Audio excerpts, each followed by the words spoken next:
Assalamualaikum warahmatullahi wabarakatuh. Good morning everyone. كيف حالك؟ أنا بخير وأنت? I hope it's very good. Kali ini kelompok kami akan mempresentasikan materi mengenai Muhammadiyah dan pemberdayaan perempuan. Berikut presentasinya. Enjoy. Islam dan pemberdayaan perempuan. Dalam putusan Tahfidz Muhammadiyah tahun 2010 menjelaskan bahwa laki-laki dan perempuan diciptakan oleh Allah SWT dengan sebaik-baiknya, bentuk sebagai makhluk yang sempurna dan terhormat. Pandangan ini didasarkan pada firman Allah SWT bahwa laki-laki dan perempuan memiliki kedudukan yang sama di hadapan Allah SWT.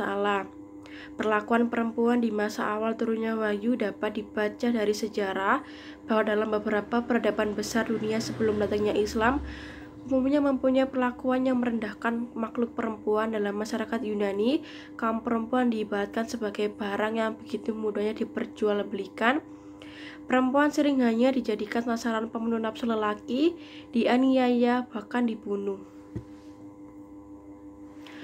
Kenyataan adanya ketidakadilan ini selain bertentangan dengan Islam dan HAM, sikap merendahkan kaum perempuan juga bertentangan dengan realitas sosial, ekonomi, politik, dan keagamaan. Perserikatan Muhammadiyah bersikap mendukung dan ikut terlibat dalam usaha-usaha yang bertujuan untuk meningkatkan kualitas, memberdayakan, memperluas, dan memperkuat peran serta memberikan penghargaan atas prestasi kaum perempuan di berbagai bidang kehidupan sesuai dengan ajaran Islam demi terciptanya masyarakat umat yang bermartabat. Dan Muhammadiyah sebagai organisasi Islam yang cukup besar dan berpengaruh di Indonesia harus ikut serta menyumbangkan pemikirannya dalam masalah memperdayakan perempuan. Tuntutan ini sejalan dengan semangat tajdid atau perubahan. Masyarakat Arab ketika itu yang menjadi objek diturunkannya Al-Quran mempunyai pandangan bahwa perempuan sebagai sumber aib. Bisa dikatakan bahwa mereka merupakan masyarakat yang tidak mengenal jenis kelamin selain laki-laki. Jika ada perempuan yang dilahirkan, maka akan segera dikubur hidup-hidup. Umar bin Khattab ketika itu adalah salah seorang ayah yang dengan teganya sendiri mengubur buah hatinya hanya karena anaknya dilahirkan sebagai perempuan. Dalam tradisi mereka, perempuan tidak memiliki hak waris, bahkan konon perempuan malah dijadikan barang yang diwariskan.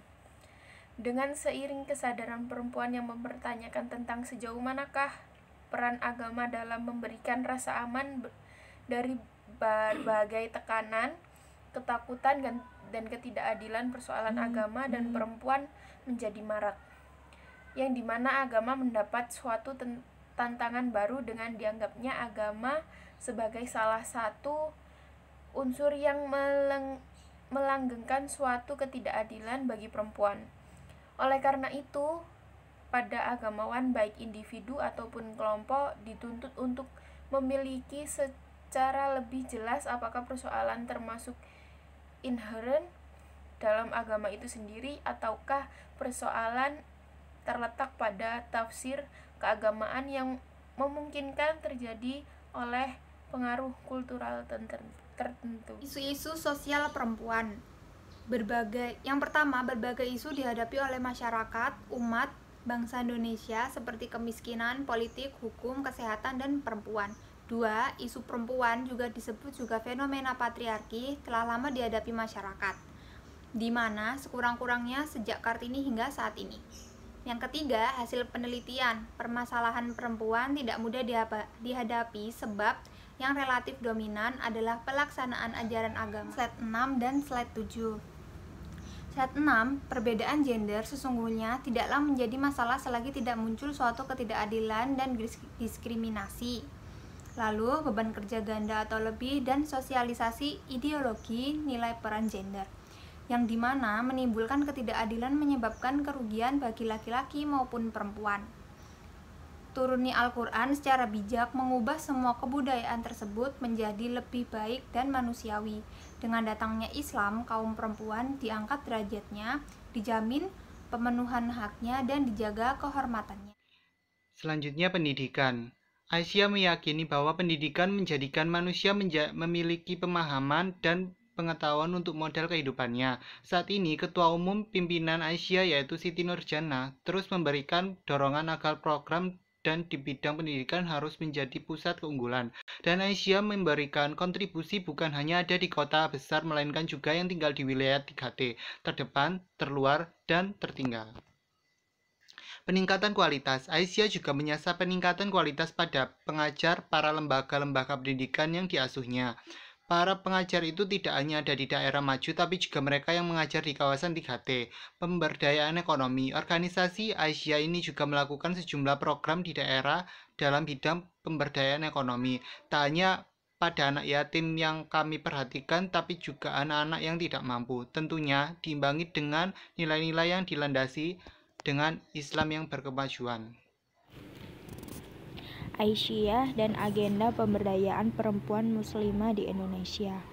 Organisasi Aisyah adalah salah satu organisasi otonomi Muhammadiyah yang didirikan bersamaan peringatan Isra Mi'raj Nabi Muhammad pada tanggal 27 Rajab 1335 Hijriah, bertepatan pada tanggal 9 Mei 1917 Masehi, dan diketahui oleh Siti Bariyah.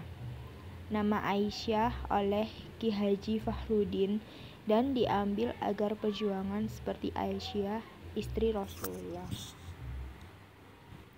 Selanjutnya, agenda Aisyah dalam perannya untuk pemberdayaan perempuan dan masyarakat dalam bidang pendidikan, kesehatan, dan ekonomi.